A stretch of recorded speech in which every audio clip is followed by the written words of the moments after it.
Good morning, guys. Today is our off, and we don't know what to do. So time check.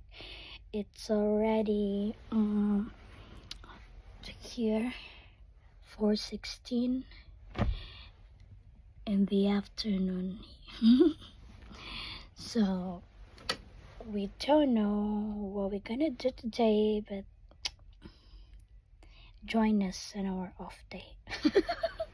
Someone is gonna wash clothes. Hi, handsome.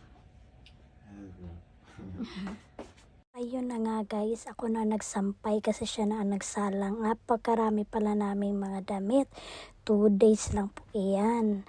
So yan. Ngayon, naisipan niya mag-order namin breakfast at ito na nga. Nag-order na ng dosa at saka puri. Napakasarap niyan. I-try nyo. Ayun. Sarap. Tingnan nyo naman aking bibig. Napakalaki na subo. Ayun. Approve na naman si madam.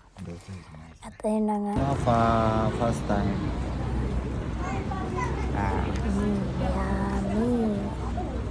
The cheese. Yeah. Lakad-lakad kami. At That's why you are smart. kunafa. Hello. Sarap guys. Muna. Bye.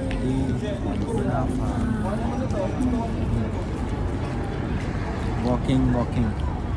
Then. Okay.